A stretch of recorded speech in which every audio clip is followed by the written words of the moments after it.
കാൽപ്പണത്തിന്റെ പൂച്ച മുക്കാൽപ്പണത്തിന്റെ പാല് കുടിച്ച പോലെ ആവുമല്ലോ. എന്തോന്നട കാലത്തെ തന്നെ ഒരു പഴഞ്ചൊൽ പ്രകടനം.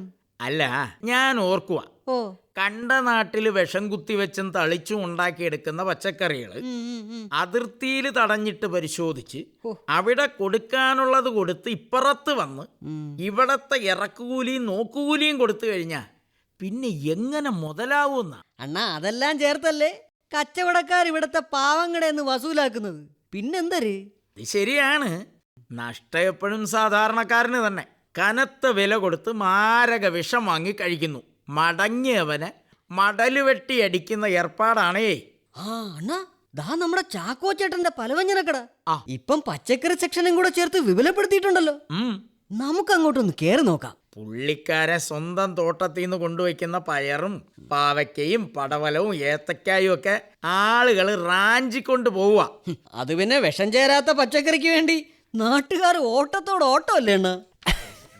എന്താ സാറന്മാര്, ആരുടെ ഓട്ടത്തോട്ടത്തിന്റെ കാര്യമാ പറഞ്ഞുകൊണ്ട് വരുന്നത്? ഓട്ടത്തോട്ടമല്ല, ഓട്ടത്തോടോട്ടം.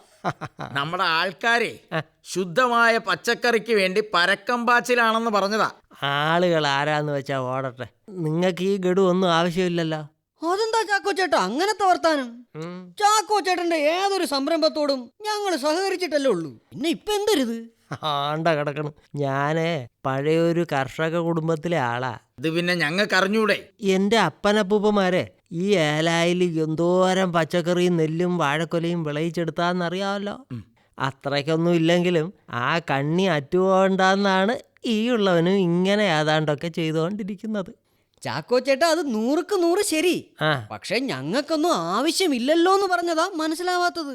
4 മാസം മുമ്പേ പച്ചക്കറിയുടെ വിത്തുകളും ചാണകപ്പൊടിയും ഞാൻ തന്നേ. ഇപ്പം എല്ലാം കായ്ച്ച് വിളവെടുക്കാൻ പരുവമായി കാണുമല്ല. ആവശ്യം കഴിഞ്ഞ് ബാക്കിയുള്ളത് കൊണ്ടുവന്നാൽ ഇവിടെ കടയിൽ വെച്ച് വിൽക്കുകയും ചെയ്യാം. അതാ അങ്ങനെ പറഞ്ഞേ. അത് പിന്നെ ഒരു ചെറിയ പ്രോബ്ലം. പ്രോബ്ലം? എന്തോന്ന് പ്രോബ്ലം? വിത്തിടുകയും വളമിടുകയൊക്കെ ചെയ്തു. പക്ഷേ മണ്ണിന്റെ തകരാറാണെന്ന് തോന്നുന്നു. എല്ലാം മുളച്ചു വന്നതാ. എന്നിട്ട് നിന്ന നിൽപ്പിൽ അങ്ങ് മുരടിച്ചു പോയി. കഷ്ടമായി പോയി, മഹാകഷ്ടമായി പോയി. നിങ്ങൾ അതിനെ നന്നായി നോക്കിയിട്ടുണ്ടല്ലോ അല്ലേ? സത്യം പറയാലോ ചാക്കോ ചേട്ടാ, നമ്മുടെ ഈ സംഘടനാ പ്രവർത്തനത്തിനിടയ്ക്ക് പച്ചക്കറിക്ക് കാര്യമായിട്ട് ശ്രദ്ധ കൊടുക്കാൻ പറ്റിയില്ല. അതാണ് വാസ്തവം. ഊതിയവന്റെ കുറ്റം ഒലക്കപ്പൂണിനെന്ന് കേട്ടിട്ടുണ്ട്. മണ്ണിന്റെ കുഴപ്പം, മരടിപ്പ്.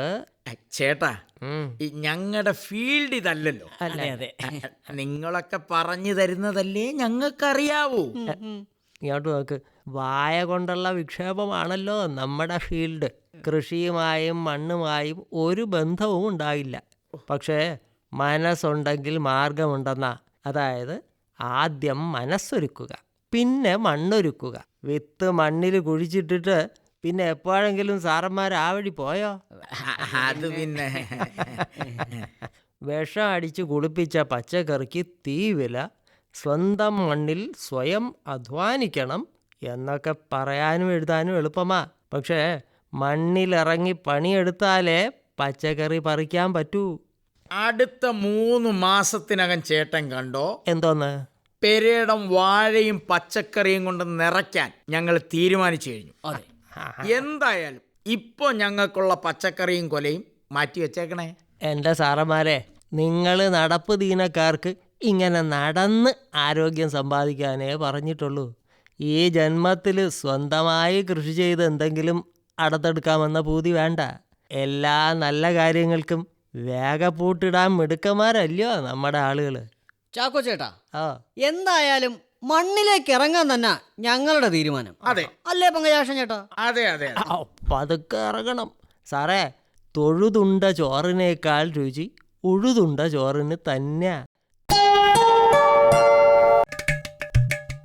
പിന്നണിയിൽ രാജ്മോഹൻ കൂവളശ്ശേരി, ബിജു കല്ലുവാതുക്കൽ, റജു കോലിയക്കോട്. രചന രാജ്മോഹൻ കൂവളശ്ശേരി.